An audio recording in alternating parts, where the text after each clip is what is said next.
Vamos a tener una reflexión en el libro de los Corintios. En un texto en 2 de Corintios, capítulo 4, dice así el texto, de los versos 5 hasta el 12.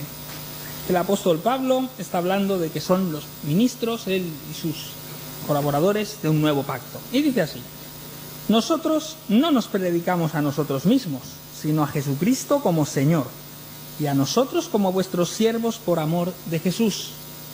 Porque Dios, que mandó que de las tinieblas resplandeciera la luz, es el que resplandeció en nuestros corazones, para ser iluminados con el conocimiento de la gloria de Dios en el rostro de Jesucristo. Pero tenemos este tesoro en vasos de barro, para que se vea la excelencia del poder, que la excelencia del poder es de Dios y no de nosotros, que estamos atribulados en todo, pero no angustiados, en apuros, pero no desesperados, perseguidos, pero no desamparados, derribados, pero no destruidos. Donde quiera que vamos, llevamos siempre en nuestro cuerpo la muerte del Señor Jesús, para que también la vida de Jesús se manifieste en nuestros cuerpos. Porque nosotros que vivimos siempre estamos expuestos a la muerte por causa de Jesús, para que también la vida de Jesús se manifieste en nuestro cuerpo mortal, de manera que la muerte actúa en nosotros y en vosotros la vida, dice el apóstol Pablo en este fragmento de esta carta. Habla el apóstol Pablo del resplandor de la luz de Dios que resplandeció en nuestros corazones, dice, para ser iluminados con el conocimiento de la gloria de Dios en el rostro de Jesucristo, pero al mismo tiempo, dice él, tenemos este tesoro en vasos de barro. Me gustaría hablar de paradojas, la paradoja de la fragilidad y la potencia del Evangelio en esta mañana. Desde hace algunos años se celebra en Barcelona el Mobile World Congress, que recoge los avances más importantes del mundo de la tecnología y de la conectividad. Y si sois unos fans de compraros el último iPhone o el último Android que ha salido, o si sois unos fans de todo lo tecnológico o de todo lo que tiene que ver con la conectividad, seguramente conocéis y estáis al día de todos esos avances que últimamente no dejan de asombrarnos a través de todo lo que se está moviendo en el tema de la inteligencia artificial, por ejemplo. Lo cierto es que cuando los días del Mobile World Congress, como aquí también pasa en el IFEMA en muchas ocasiones, Barcelona se colapsa y es invadida por hordas de personas que asisten al Congreso. Todos bien trajeados normalmente, comprando unas entradas que son carísimas, colapsando los taxis de la ciudad condal, los hoteles están llenos, hay gente por todas partes, la ciudad se mueve a otro ritmo.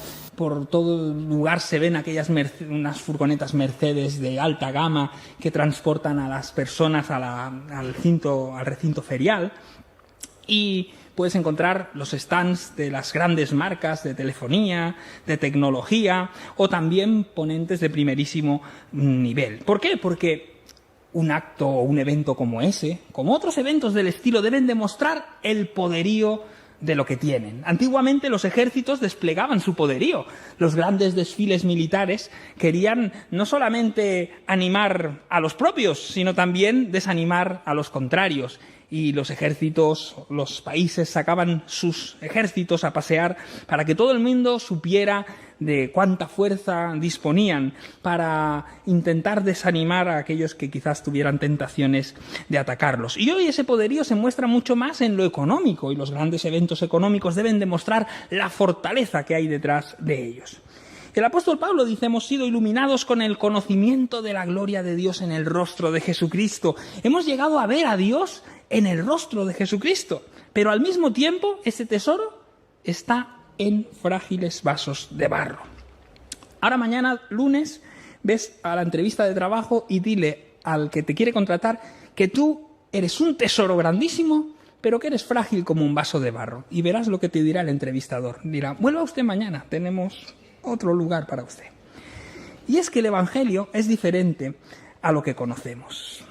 Estos días de vacaciones estuvimos por la zona de la Costa Brava, y allí todavía se conserva bastante bien las ruinas de Ampurias, donde los griegos aterrizaron en España, en la costa de Gerona, un poquito más arriba, en el norte, y donde se encontraron muchas vasijas y cerámicas de barro, porque la cerámica es un elemento común de toda la cuenca del Mediterráneo muy usado para guardar grano y para guardar aceite, en las épocas o en los tiempos de Jesús, por ejemplo. Era un material importante. Y la arqueología moderna usa mucho la cerámica, porque la cerámica no se destruye nunca del todo. Y la cerámica y ese tipo de vasijas le han servido mucho a la arqueología para reconstruir los antiguos asentamientos que hay. Los investigadores de la Biblia modernos, las grandes investigaciones modernas y los arqueólogos bíblicos están encontrando cerámicas en Israel, en la zona de Palestina o de Egipto, que sirven muchas veces para atestiguar algunos de los relatos que aparecen en el Antiguo Testamento, por ejemplo. Pero son comunes, como decía, en toda la cuenca del Mediterráneo los hallazgos de ánforas que contenían aceite o grano o a veces otras cosas. Esos jarrones de barro, vasijas, vasos hechos por el alfarero aparecen también a menudo en la Biblia, porque Palestina era un país o es una región del Mediterráneo, de la cuenca mediterránea. Hay 60 referencias en la Biblia a esos vasos de barro que aparecen en diferentes momentos. Por ejemplo, seguro recordaréis algunas. La historia de Gedeón. ¿Qué pasó cuando Dios llama a Gedeón para ir a luchar contra los madianitas? Que Dios le dice a Gedeón: poned las antorchas dentro de vasijas de barro escondidas para que no den luz, y cuando yo diga o cuando des la señal, rompéis las antorchas, rompéis las vasijas de barro y toda la luz brillará.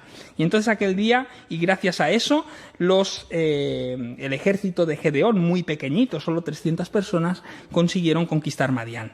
Dios inspira en Jeremías, al profeta Jeremías, a través de la imagen del alfarero que está moldeando las piezas de barro, y nos habla también de eso. Hay dos viudas en el libro de Reyes, en los dos libros de Reyes, que aparecen y que tienen sendas vasijas de barro en las figuras de Eliseo y de Elías, que les proveen del aceite y de la harina necesaria para sobrevivir. O, por ejemplo, en el Nuevo Testamento, el apóstol Pablo, que habla de esos vasos de barro frágiles. El avance del Evangelio en nuestro tiempo, pero también en toda la historia, produce en el cristiano unos sentimientos encontrados, que son los de fortaleza y flaqueza al mismo tiempo. Es como una paradoja. Por un lado, nos alegramos del poder transformador de Dios que seguimos viendo obrar en nuestros entornos. Dios transforma las vidas, cambia los corazones, las personas se convierten y a veces vemos sus milagros en formas diversas y variadas. Por otra parte, nos producen terrible tristeza aquellas imperfecciones de la Iglesia como ente global, los escándalos, divisiones, las derivas fundamentalistas, los grupos que a veces aparecen y que hacen daño, esos grandes problemas que hay, de los que podríamos hablar, que hay muchísimos. Cuando ocurre una desgracia dentro de la comunidad eclesial, toda la comunidad eclesial se resiente. Por eso me gustaría hablaros de este binomio inseparable en esta mañana, que es la flaqueza y la fortaleza del Evangelio, porque van juntas. Y como cristianos debemos de aprender a integrar las dos, porque cuando no somos capaces de integrarlas, normalmente tenemos un cruce, un chispazo de cables en nuestra cabeza. Por un lado, os hablo de la potencia del Evangelio. Quizás recordaréis un evento que voy a compartir ahora. Hay sustancias difícilmente controlables. Estos días acaban en el cine la película Oppenheimer. No la he visto, pero todo el mundo me la ha recomendado. Me han dicho que está muy bien esta película de Christopher Nolan. Hay sustancias difícilmente controlables. El 11 de marzo del 2011 nos levantamos por la mañana, encendimos nuestros televisores y vimos como un tsunami de magnitud, un terremoto de magnitud 9 en la escala de Richter en Japón, provocó un tsunami que se llevó por delante 4 reactores de una central nuclear. No se los llevó enteros, pero afectó a la central de Fukushima. Es el segundo peor desastre nuclear de la historia, porque la energía nuclear, mientras está controlada, apenas para nosotros no somos conscientes de la potencia que tiene y del bien que nos hace, porque mucha de nuestra electricidad proviene de la energía nuclear, pero cuando hay un desastre sí que somos conscientes de lo grave que es. Todavía los que tenéis de mi edad para arriba, os acordáis del caso de Chernóbil, y yo lo recuerdo todavía de pequeñito, el drama de Chernóbil y todo lo que supuso en aquel momento. La energía nuclear es una fuerza poderosa que, como decía, mientras funciona correctamente todo está bien, hasta que se nos escapa de la mano. Es una energía difícilmente controlable. No es sencillo de controlar.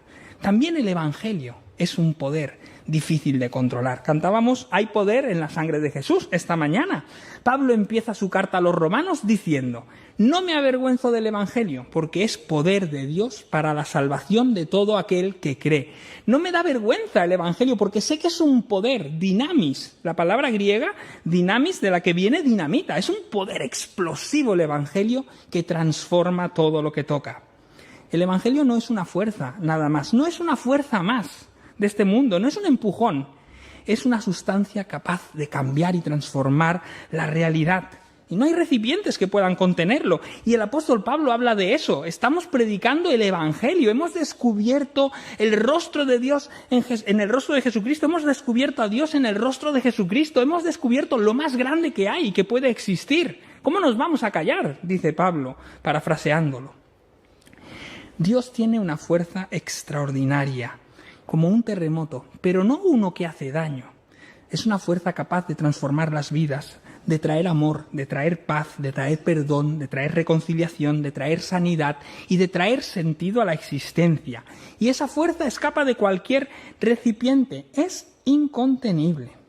El apóstol Pablo, en la carta de Corintios, en una parte amplia de la carta, se está defendiendo. Defendiendo porque los corintios, cuando Pablo está lejos, lo acusan de ser un mal apóstol, de vivir un poco del cuento, de que realmente va todo el día dándoselas, etcétera, etcétera. Y Pablo hace una larga reflexión sobre el trabajo que él y sus colaboradores hacen, del mensaje que predican. Y por eso él insiste en decir que nosotros somos simplemente servidores, nosotros no somos nada. Es Dios el que es todo en nosotros. Nosotros estamos castigados, en apuros, desesperados, tenemos muchísimos problemas, pero es Dios el que está haciendo su obra y al final eso es lo que se va a manifestar. Por eso Pablo y los suyos se presentan como administradores simplemente de ese mensaje tan poderoso que es el Evangelio. Nosotros, dice 2 Corintios 4:5, no nos predicamos a nosotros mismos, sino a Jesucristo como Señor. También al principio de la primera carta de Corintios, Pablo le dice a los corintios, os he predicado a Cristo, no he hablado de ninguna otra cosa que no sea de Cristo. Eso es así.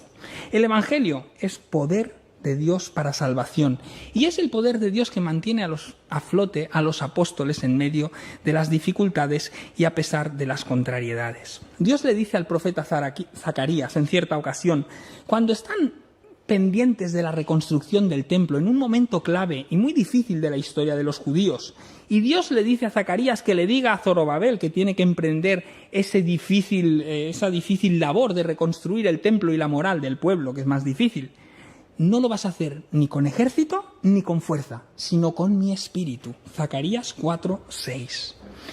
Quizás es la experiencia de muchos de vosotros haber sentido en algún momento que nuestras fuerzas están al terminar, a punto de agotarse, que ya no teníamos nada para hacer.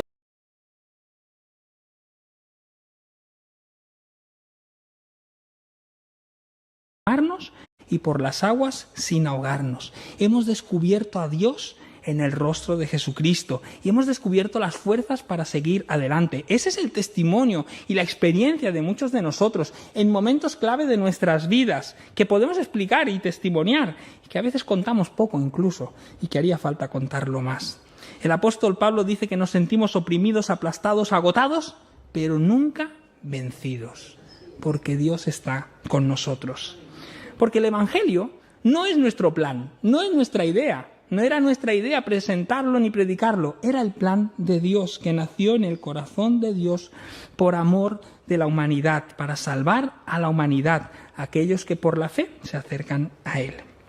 Y es un mensaje tan poderoso que ningún recipiente puede controlarlo. Es un tesoro el descubrir a Dios en Jesucristo. Es la perla de gran precio de la que habla Mateo, o el tesoro escondido, por los cuales aquellos dos comerciantes o compradores vendieron todo lo que tenían para hacerse con la perla y con el tesoro. La transformación de nuestras vidas, el sentido de una vida plena y abundante, eso es la fuerza de ese Evangelio que nos transforma y que nos da una esperanza aquí y en el más allá. Y esas dos esperanzas son importantísimas. En nuestros tiempos actuales las personas buscan algo en lo que creer, algo en lo que aferrarse, pero las incertidumbres que hay y los diosecillos inconsistentes a los que nos agarramos, en muchas ocasiones nos damos cuenta de que no sirven para prácticamente nada, de que no tienen fuerza para cambiar nuestras vidas. Pero cuando uno descubre a Dios en el rostro de Jesucristo, entonces descubre esa fuerza que cambia a las personas. En esta mañana, si no le has abierto nunca el corazón al Señor, o si necesitas hacer un reencuentro con Jesús, porque todos necesitamos reencontrarnos de vez en cuando en el camino con Él, puedes abrir tu corazón a Él, como cantábamos también al principio, porque la fuerza del mensaje de Jesús, de lo que Dios hace en nuestras vidas, es como dinamita, pero positiva, que nos impulsa y nos transforma. Ahora bien, contrasta con eso que el apóstol Pablo diga, este gran tesoro, esta gran fuerza, este algo incontenible, a Dios le pareció bien de ponerlo en frágiles vasos de barro, como aquella guerra de Gedeón, que decíamos que puso las antorchas y la luz dentro de aquellas vasijas de barro. Tenemos este tesoro en vasos de barro, 2 Corintios 4:7. ¿Cómo puede ser que la fuerza más importante del universo esté en un vaso de barro? A nadie se le ocurriría, a ningún ingeniero nuclear, poner energía nuclear en una tacita de barro y esconderla, porque de seguro que iba a ser un peligro para toda la humanidad. Y vosotros sabéis, como yo, lo fácil que es romper un vaso. Lo fácil que es que se te resbale, que se te caiga, que se te rompa, etc. Es una paradoja, pero es así. El poder más fuerte del universo se esconde en un recipiente tan frágil como nosotros. Y no es nuevo. Dios se encarnó. Somos la única religión en el mundo donde a Dios le pareció bien encarnarse en el ser humano, hacerse hombre y morir, además. Lo cual es también una explicación de esa fuerza transformada en algo débil. Jesús mismo experimentó en su vida esa contradicción, la fuerza de lo divino y la debilidad de lo humano. Dicen los textos del Evangelio que como hombre Jesús se sintió cansado, tuvo miedo, tuvo hambre, sufrió, sudó gotas de sangre e incluso en la cruz exclamó, Padre, ¿por qué me has abandonado? Sintió toda la debilidad extrema que como humanos sentimos a veces, que tú sientes y que yo siento. Pero como Dios también sanó enfermos, resucitó muertos, transformó vidas, fue compasivo y amoroso con todos los que se encontró y resucitó de entre los muertos. Nuestro credo es la fe en ese Dios todopoderoso que renuncia a la fuerza para salvarnos por amor y que contrasta con muchas de las búsquedas espirituales o no espirituales modernas donde buscamos la fuerza, como hablábamos antes de los grandes eventos que se hacen. En los años 70, la revolución de los claveles en Portugal fue una revolución donde una de las imágenes que nos quedó de aquello, para terminar con la dictadura, fue los claveles puestos en las puntas de los fusibles. En los años 60, las marchas lideradas por Martin Luther King defendían poderosamente sus derechos, pero sin hacer ningún uso de la fuerza ni de la violencia, de la fuerza de la razón, del amor y del bien. Existe una paradoja grandísima en cómo el Evangelio combina fuerza y debilidad, que me recuerda mucho al agua. El agua que puede parecer tan frágil, que la manejas, que la tiras de esta botella, ese agua pero que se convierte en tan poderosa cuando es movida por la fuerza de la tierra. En estos días, cuando hay inundaciones en verano, suele haber, y lo vemos en los medios de comunicación, cuánto daño puede hacer el agua con toda su fuerza. Y al mismo tiempo es algo tan flexible y tan maleable. El apóstol Pablo, en cierta ocasión, en la 2 carta de Corintios, nos dice que está orando porque siente un aguijón en su carne, algo que se le ha clavado como una espina y que no puede sacar de él. Y dice, el Señor 3 veces me ha contestado lo mismo, bástate mi gracia, porque mi poder se perfecciona en tu debilidad. Y es que la debilidad es un elemento constitutivo de la Iglesia. El mensaje poderoso de Dios se viste de debilidad y de fragilidad. Jesús nació en un pesebre, en un lugar donde no estaba destinado para nacer ni albergar niños. Jesús murió en una cruz, lo peor de lo peor entre los castigos o las torturas romanas. Los discípulos de Jesús andan despistados en todos los evangelios, tienen miedo, se esconden después de la muerte del Señor. Y nosotros experimentamos cada día nuestra propia debilidad, aunque a veces nos pensamos fuertes. Hay 7 cartas, o 7 mensajes a 7 iglesias en el Apocalipsis, y la iglesia más frágil de todas es la única que no recibe reprensiones ninguna, la de Filadelfia, Dios le dice, tienes poca fuerza, pero te voy a abrir una puerta grandísima porque te amo. Y muchas veces la fuerza de la Iglesia es su propia debilidad. Pero hoy la Iglesia no quiere ser débil. ¿A quién le gusta ser débil? ¿A vosotros os gusta ser débiles? A mí no me gusta serlo, ni sentirme débil. Entonces, si me siento, no os lo cuento tampoco, para que no lo sepáis. A nadie le gusta ser débil. Esta semana, paseando por Madrid, por la tarde, no, a las 3 de la tarde no. Paseando por Madrid veíamos los hermosísimos edificios de nuestra ciudad y muchos edificios por el centro católicos. Entonces estuve mirando en internet, la Iglesia Católica tiene 35.000 edificios en España, 35.000 edificios. Los números y las matemáticas me hicieron pensar cuánto vale todo eso. Queremos ser fuertes, como Iglesia queremos ser fuertes, pero nos enseña esta paradoja que a veces la Iglesia es débil y que a veces está bien que sea débil, que es parte del mensaje. Somos vasos de barro. Cada uno de nosotros somos vasos frágiles de barro. La Iglesia de hoy es débil, por ejemplo, ante un mundo opulento que tiene y que gasta y que hace, y nosotros normalmente nos cuesta más salir adelante. La Iglesia de hoy es débil cuando se mira a sí misma y ve las discrepancias que hay dentro de ella, entre los que no muestra tan poca flexibilidad para entender el mundo en el que vive, para dialogar con él y para amarlo, porque nos cuesta mucho amar a los de afuera, tenemos unas dificultades serias con esto a veces. La Iglesia de hoy es débil muchas veces porque la mentalidad de sus pastores, de sus obispos, de sus dirigentes, tienen miras cortas o tenemos miras cortas y no sabemos hacerla avanzar el mensaje hacia adelante. O es débil por esa religiosidad farisea que a veces vivimos y en las que convertimos el mensaje, cuando a veces reducimos el mensaje a 4 versículos de la Biblia bien sabidos. O la Iglesia de hoy es débil cuando nos falta un corazón compasivo, que ame a las personas de verdad, como lo hacía Jesús. Somos débiles, pero es la Iglesia que tenemos. Jesús ama la Iglesia que tiene, porque dio su vida por ella, y es consciente de que es un vaso de barro frágil. Ha puesto el mensaje más poderoso del mundo en ese vaso de barro. Y tú y yo somos vasos de barro. Y mira, ¿sabes qué pasa con eso? Pasa una cosa. Las personas cuando miran a la Iglesia y ven su fragilidad y su debilidad, ¿sabéis la tentación que sienten? Esto no sirve para nada.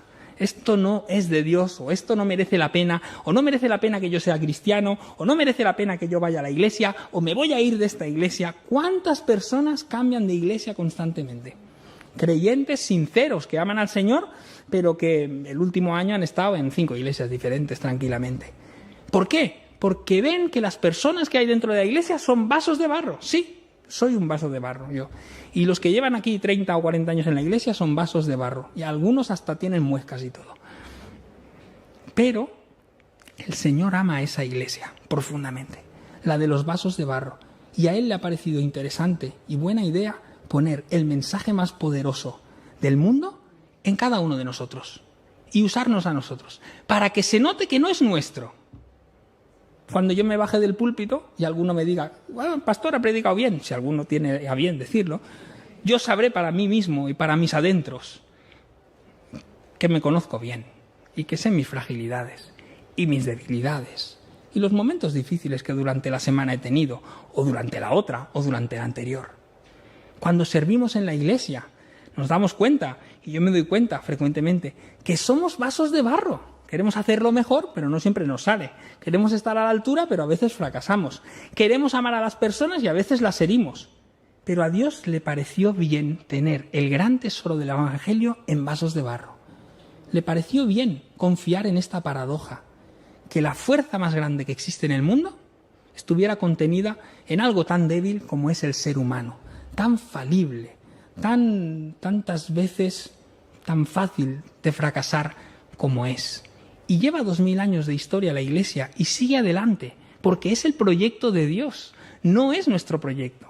150 años tiene la Iglesia de Laci, no es nuestro proyecto, es el proyecto de Dios. Y cuando Dios hace las cosas, nuestra fragilidad queda en un segundo término. Pensad en eso, hermanos. Pensemos en eso cuando vemos la iglesia falible. Pensemos en eso cuando nos enfadamos y nos vamos a casa con una rabieta un domingo. Porque no sé qué, porque me han dicho, porque me han pensado, porque me han mirado, porque... La iglesia, el poder del Señor, el poder transformador del Evangelio está contenido en humildes vasos de barro como nosotros. Dios quiso que fuera así. A Él le plació hacerlo así. Y nosotros nos ponemos en sus manos. No te conformes con ello, claro. Cada día hay que ser mejor y parecerse más a Jesús. Pero como creyentes debemos de ser capaces de integrar en nuestra vida esa paradoja. Porque si no podemos integrarla, terminamos, como decía Dietrich Bonhoeffer, haciéndole daño a la Iglesia. Porque queremos una Iglesia perfecta. Y esa no existe, solo está en el cielo. Pero aquí no. Queremos, anhelamos, soñamos con una Iglesia perfecta. ¿Por qué tanta gente se va de la Iglesia? No de esta, me refiero en general. ¿Por qué las personas dejan muchas veces la Iglesia? Pues entre otras cosas porque buscan un lugar perfecto de personas perfectas cuando ellos son personas imperfectas. ¿No? Aquí no hay personas perfectas. Hace 4 años que estoy aquí de pastor. La primera semana todavía me pensé que sí, pero luego ya la segunda descubrí que no era así. Y yo no soy perfecto. Y ellos lo descubrieron la primera semana. Así que, hermanos, vamos a pensar, recordar esa paradoja tan grande que a Dios le pareció interesante de hacer. Y que el mismo Dios, con un relato breve, interesante. Fijaos qué importante o qué interesante son esos grandes descubrimientos en vasijas de barro. En 1947 se descubrieron en las cuevas de Qumran unos de los manuscritos del Antiguo Testamento mejor conservados que existen. Fue un gran hallazgo a nivel cultural y especialmente a nivel del estudio bíblico.